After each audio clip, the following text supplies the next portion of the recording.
Bora para mais uma leitura do mini índice no dia de hoje, ver como foi a movimentação, moedor de CPF ligado.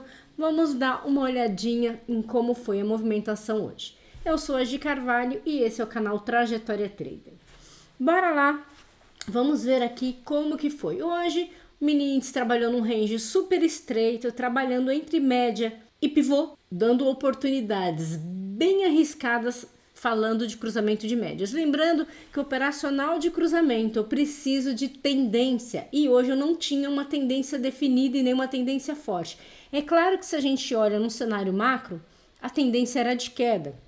Eu vou até dizer para vocês por que no meu ponto de vista a tendência era de queda. Tanto que eu cheguei a falar isso para os alunos no início do dia. O meu ponto de vista é que seria um dia vendedor. E foi o que aconteceu. Porém, não deu entradas claras pensando em cruzamento. E mais uma vez seria dia para operar osciladores, que você teria mais oportunidades de fazer bons trades. Mas vamos falar aqui da movimentação. O mercado abriu trabalhando já abaixo das médias, mas trabalhando no range super curto. Eu tinha aqui a média de 21 do 25R e o pivô para atrapalhar. Então, pensar em venda já nesse primeiro momento era arriscado. Aí o mercado faz esse movimento, deixando topos e fundos, mas num range bem curto. Para cruzamento não é interessante. Mas aqui nesse primeiro momento eu começo a enxergar o movimento do dia e como que ele vai se comportar. Ele vem até o pivô novamente, vai e volta a subir, deixando um topo mais baixo que o topo anterior. Já começa a indicar um movimento mais baixista. Até aí, ok. Inclusive, foi onde eu fiz a minha única operação de hoje. Depois eu optei por ficar fora. Ele fez esse movimento de queda, voltou a subir. Tanto que eu fiz a minha entrada aqui, chegou a pegar a primeira parcial, voltou e me tirou. Eu não operei mais. Então, hoje eu não cheguei nem perto de bater meta. Fiz só essa entrada, porque achei que nesse momento o dia não estava claro o suficiente. Por quê? Para cair, ele teria que superar os pivôs. E para subir, ele tinha uma resistência logo aqui em cima. Então, eu preferi ficar fora até o mercado me mostrar de fato para onde ele iria. E ele, por fim, não mostrou, porque ele foi enroscado. Até teve uma queda maior, mas aquela queda de escadinha, conta-gota. Então, eu acabei não operando. Mas, seguindo aqui na leitura, de novo bateu no pivô e dessa vez ele rompeu. Quando dá esse cruzamento de alta, no meu ponto de vista, não acho interessante entrar. Por que eu não acho? Primeiro, porque eu vinha de movimento descendente. Então, eu não tenho certeza se ele vai ter realmente... Eu não opero rompimento. Então, eu aguardo para ver o que o mercado vai mostrar. Mas ele rompe esse topo. Ele rompe esse topo aqui também, já sinalizando uma possível mudança de estrutura. O que ele deveria ter feito para se manter na estrutura de alta? Deixa eu apagar esse rabisqueiro aqui. O que ele deveria ter feito para se manter na estrutura de alta? Quando ele fez esse movimento de alta, que ele superou esses topinhos aqui, o ideal seria ele voltar até a média de 21, aonde essa resistência vira um suporte, e seguir subindo. Mas ele não fez isso mesmo porque, como eu falei, nós tínhamos aqui uma região de resistência forte, é uma região onde o preço segura, se puxa aí períodos anteriores, é uma região de brilho onde o preço tende a dar uma segurada e de fato novamente ele segurou. Então eu só pensaria em fazer compras se o mercado tivesse feito esse movimento. Ele fez esse movimento de alta, voltasse na média de 21, para voltar a subir. Essa seria a única forma de eu pensar em fazer compras. E isso não aconteceu em momento nenhum. Então, eu segui com aquela minha... com o meu direcional do dia de que eu só faria vendas. Mas eu acabei não fazendo venda nenhuma exatamente por isso. Porque ele subiu. Da mesma forma, ele voltou. De novo, dando aquela segurada na região do pivô. E de novo, voltou a deixar topos mais baixos. Só que olha esse bololô de sobe e desce aqui. Eu não gosto de operar assim, para tendência não é bom, então eu preferi ficar fora. Quem entrou na venda e segurou, é claro, se vendeu aqui, que foi o que eu fiz, não tinha como segurar porque ele subiu muito. Aqui me tirou na proteção, já tendo feito parcial, mas voltou e me tirou. Se eu não tivesse feito parcial, ou se eu tivesse feito parcial e mantido meu stop no mesmo lugar, eu teria sido estopada. Por isso que eu falo, eu respeito a opinião de cada um. Muitos falam, não, entrou, eu não faço parcial, eu também não mexo no stop, aquela coisa toda. Cada um. Eu prefiro, me sinto mais confortável fazendo parcial e a partir do momento que eu faço parcial, eu não aceito mais perder, simples assim. Porque senão depois a conta não fecha. Ou você não faz parcial, e aí é óbvio, se eu não faço parcial, eu não mexo no stop. Ou vai me dar ganho ou vai me dar loss. Agora, eu fazendo parcial, eu não acho interessante deixar voltar e me estopar. Enfim, essa é a forma que eu prefiro fazer. Eu me sinto confortável. Igual algumas pessoas falam, mas aí você estopa cheio e ganha menor. Não, porque normalmente a minha parcial é sempre do tamanho do meu stop. Às vezes eu faço menor, principalmente operando 25R, a banda de Bollinger, aí eu faço uma parcial menor. Mas a questão é que com isso, de 10 operações eu acerto 8. Essas duas stop cheio, o valor ainda acaba se tornando extremamente lucrativo o fato de eu ter ganho 8 operações. Então, para mim, a conta fecha tranquilinha, eu não tenho problema.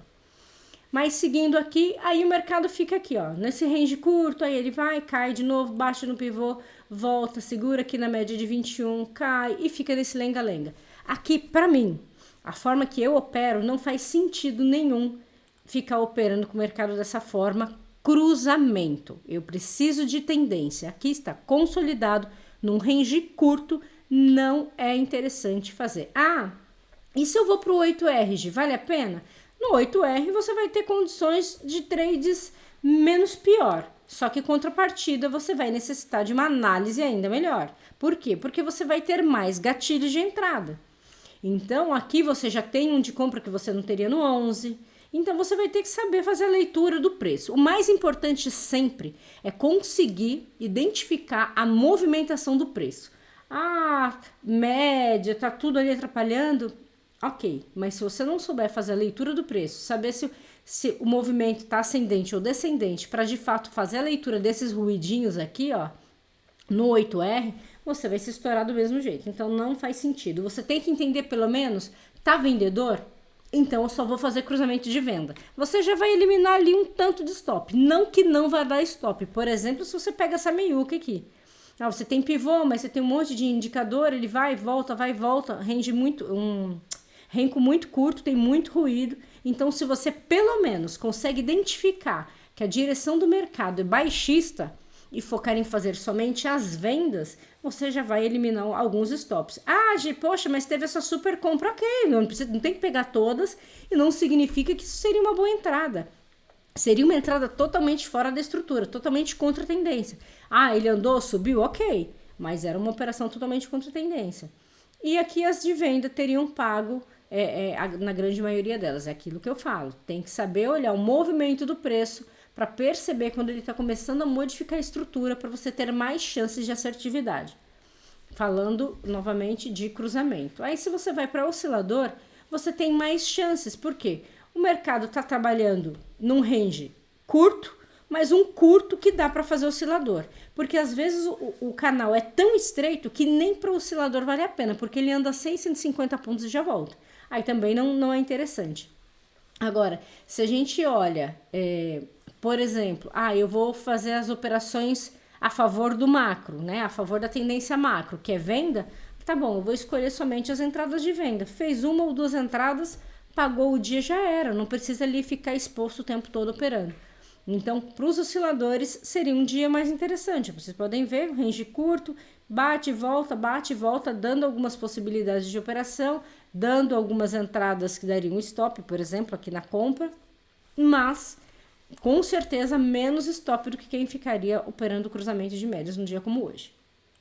Certo, gente? Então era isso que eu queria falar para vocês. Eu sei que eu não tenho feito tantos vídeos da análise do dia, de como se movimentou o mercado, porque acaba se tornando repetitivo, é sempre a mesma coisa, mas como o público é rotativo, de vez em quando eu faço para dar uma olhada, entender, principalmente em dias como hoje, que é um dia amarrado, em que as pessoas vão insistir em querer operar cruzamento, ou enfim, né? Cada um opera o que gosta, tem gente que opera rompimento, eu não opero rompimento, para mim não faz sentido operar rompimento, você não tem confirmação nenhuma, você já está entrando atrasado, mais atrasado que o cruzamento a gente já entra atrasado, né? Se a gente for olhar a questão do ponto de entrada, né? Mas cada um opera de uma forma e tem que operar como se sente confortável, mas cruzamento de média sem tendência é o que vai acontecer. Se a gente muda para os rencos maiores, vai enxergar que da mesma forma não foi bom, não daria entrada, o mercado extremamente amarrado. Olha isso aqui. Isso falando de 18. As vendas, eu sempre tinha um pivô na cara. A compra, como eu falei, era uma região onde segura bastante. Eu não via sentido nenhum em comprar aqui. Se a gente olha o estocástico, ele tá bem esticado, também era arriscado. A melhor operação seria essa venda, que daria um calor e mesmo assim com o pivô na cara. Seria mais uma ousadia por já ter tocado várias vezes e você tentar falar, não, vamos ver se agora vai. É mais ou menos isso. Mas é o que eu falei, estava tão amarrado que eu preferi ficar fora e não fiz as outras entradas. E o mesmo cenário, a gente vai tendo 20, vai tendo 25, vai ver por quê? Qual que é o problema aqui? O pivô o tempo todo dando aquela segurada que atrapalha bastante fazer as entradas. Certo, meu povo? Então é isso. Qualquer dúvida, deixem aí nos comentários. Nos próximos dias, eu vou subir o vídeo falando da próxima turma da mentoria. Na verdade, já está aberta, já tem um link na minha bio lá no Instagram. Eu já deixei lá, mas eu ainda não lancei, não avisei ninguém. Quer dizer, eu avisei no grupo lá do Telegram só, porque já tinha gente ali que tinha me pedido. Mas para quem tiver interesse, a próxima turma vai ser no dia 29/7. E eu já abri as inscrições para quem quiser já ir entrando. E como vai o mês do meu aniversário, entre os participantes dessa nova turma, eu vou fazer um sorteio para ganhar uma aula individual, como cortesia, para esclarecer dúvidas, enfim, para depois das aulas ali conseguir esclarecer o máximo de coisa, ele falando diretamente comigo numa aula ao vivo particular. Certo, meu povo? Então é isso. Qualquer dúvida, deixem aí nos comentários. Um grande abraço e até o próximo vídeo.